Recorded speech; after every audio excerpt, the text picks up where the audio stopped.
Alright mga amigos, breaking news po tayo. Undefeated knockout artist IBF World Welterweight Champion Jaron Boots Ennis nakuha na po ni Eddie Hearn para sa Matchroom. Ibig sabihin po niyan mga amigos, sa DAZN na po natin mapapanood ang mga susunod na laban ni Jaron Ennis. Heto po at basahin natin ang mismong ulat ng Matchroom. Eddie Hearn and Matchroom have won the race to sign one of the boxing's hottest properties, as Jaron Boots Ennis has signed a multi-fight promotional deal in partnership with Boots Promotions. So ang gandang balita nito mga amigos, sapagkat si Jaron Boots Ennis po ay napakasarap panoorin lumaban. Malaking dilubyo ang pinagdaanan ni Ennis sa pangangalaga ng PBC at Showtime dahil parang once a year lang siya mabigyan ng laban doon. Dahil ang inaatupag nga po palagi ng PBC ay mga pay-per-view events.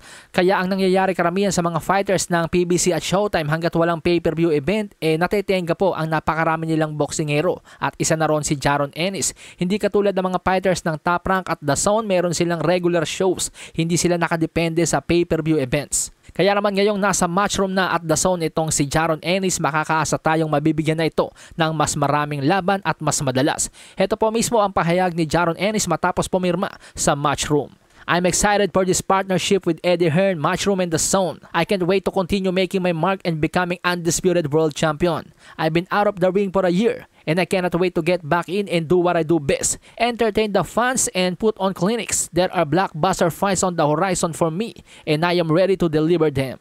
Ayon kay Eddie Hearn mga amigos, seryoso sila na gawing superstar talaga itong si Jaron Ennis. Kaya naman makakaasa ang mga fans na itong darating na summer magbabalik na nga po sa boxing ring itong si Jaron Ennis. So mga June, July or August yan mga amigos. At yung iminumungkahi po ng isa pang undefeated na alaga ni Eddie Hearn na si Conor the Destroyer Ben na maglaban sila ni Jaron Boots Ennis. Heto po mga amigos, medyo malapit na sa katotohanan. Dahil pareho na pong alaga ngayon ni Eddie Hearn itong si Jaron Boots Ennis at Conor the Destroyer Ben.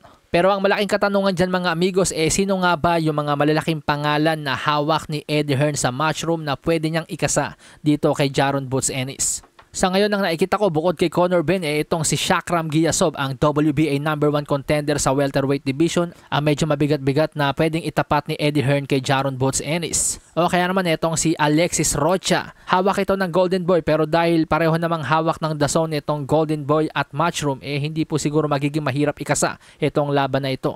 O kaya naman kung magbalak na itong si Jaron Ennis na umakyat ng 154-pound division o super welterweight, pwede niyang labanan ng WBA super welterweight champion na si Israel Madrimov. Sapagkat ito ay hawak din ni Eddie Hearn. May bali-balita pong target ito ni Terence Crawford, so pwede pong unahan ni Jaron Ennis si Terence Crawford na labanan si Israel Madrimov sapagkat hawak nga po si Israel Madrimov di Eddie Hearn.